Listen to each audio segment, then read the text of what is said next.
welcome to the channel. If you haven't done so already, make sure to hit that like button and subscribe. Really appreciate it. Looks like when there's smoke, there is fire. So it seems like Sony has did a copyright strike on Moore's Law is Dead's video, suggesting that things that were being said within said video is accurate, and the PlayStation 5 Pro is gonna be a beast. Not that the PS5 isn't a beast. The PS5 is an amazing console. What Sony has been able to achieve with the PlayStation 5 is absolutely amazing. Not knocking Microsoft or anything like that, but Sony just, I don't know. In this console generation, just like the last console generation, Sony's always been like that top tier when it comes to exclusive. That's one of the many reasons for why I got my PlayStation, because I wanted to play those exclusive games. But before that, I used to just buy only Xbox. I think my first console on the generation was a Xbox. Never really owned a PlayStation. Did I own a PlayStation? I didn't. Then they had the PlayStation 2, and then when the Xbox 360 came out, I bought an Xbox 360. But with the Xbox, that's where I had all my friends. So Xbox was where I just played all my games. And then as years gone on and on, when the PlayStation 4 came out, I was like, yo. And then obviously the games is what attracted me more to purchase the PlayStation 4 than not owning one. It's the games that got me, man. I'll be honest. And before that, like I said, I just played my Xbox, and then I purchased the Xbox One, and then Xbox One X, and then obviously I got the Xbox Series X. And then, when I bought my Xbox Series X, I bought it at launch, and then I purchased my PlayStation 5 as well too at launch. And so far, no regrets on either purchases, even though my consoles are literally collecting dust right now because I just haven't had the time. So let's go to this article suggesting that the PlayStation 5 Pro is going to be a monster. But I won't be buying one. I'll skip it. I'll just wait for the PlayStation 6 at this point. It's just going to be, what, four more years? No worries. I can wait. All right, so here goes. Sony's PlayStation 5 Pro is up to 3 times faster and may arrive on holiday 2025. All right, so let's go. So Sony is reportedly working on the PlayStation 5 Pro. We didn't know. Model that may include a far more powerful GPU that's up to 3 times faster than certain tasks than the existing PS5 models.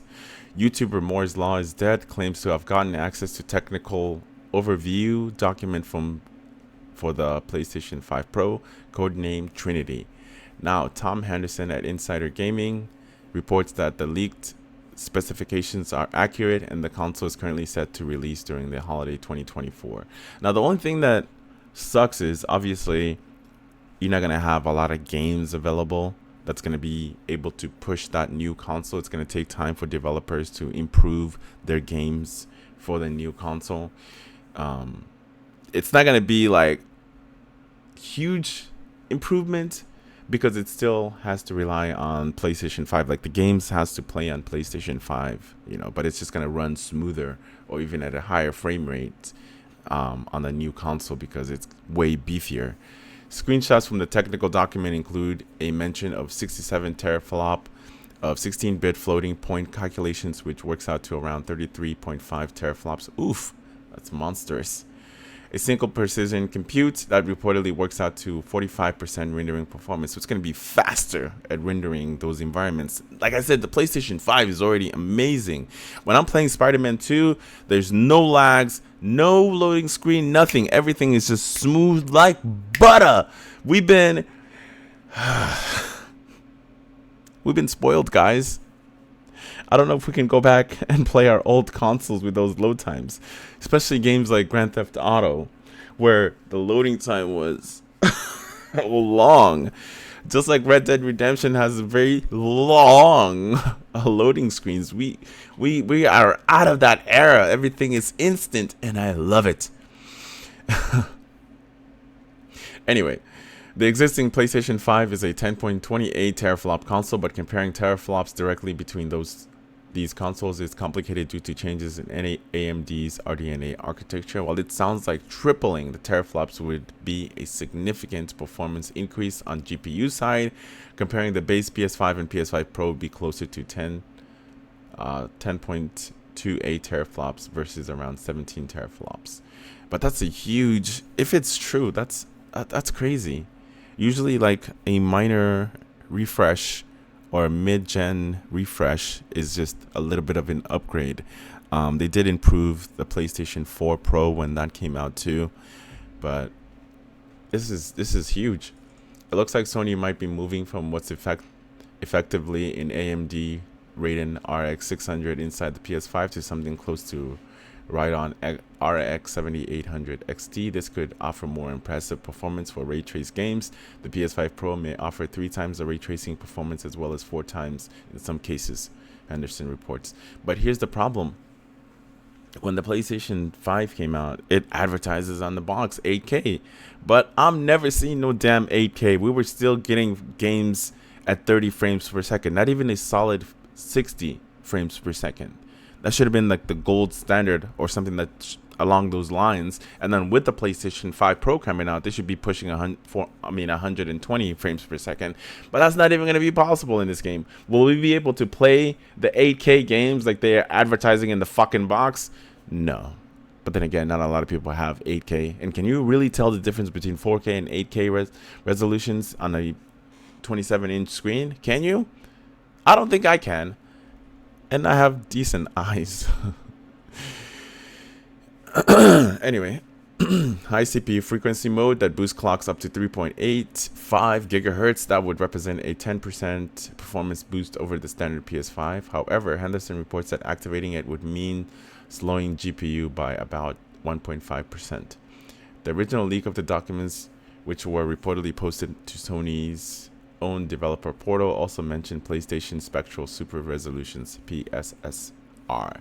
This rumored to use PlayStation machine learning for image upscaling that similar to Nvidia's DLSS, AMD's FSR.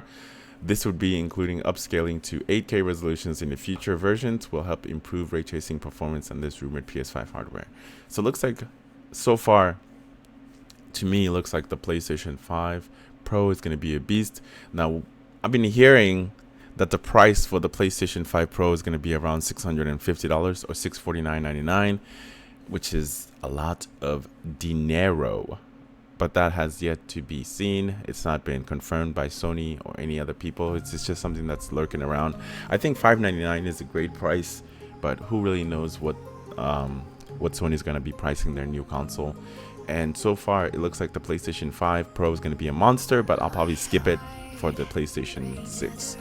I bought the, I guess you would say the refresh version of the Xbox One when that first came out, because I fell in love with the Xbox One X. I think that console looked amazing and the performance in it was great, but I don't think I'll be upgrading my PlayStation 5 to the Pro because I love my Spider-Man themed PlayStation 5 already.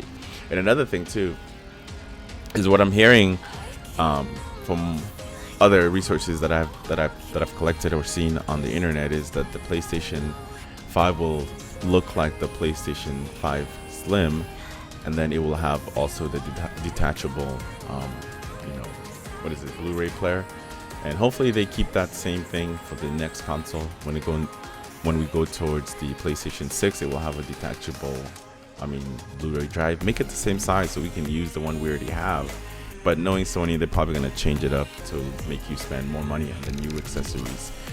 As always, make sure to like, subscribe if you haven't done so already. I really appreciate all of you guys supporting me, watching my videos, and I'll see you in the next one. Have a good one.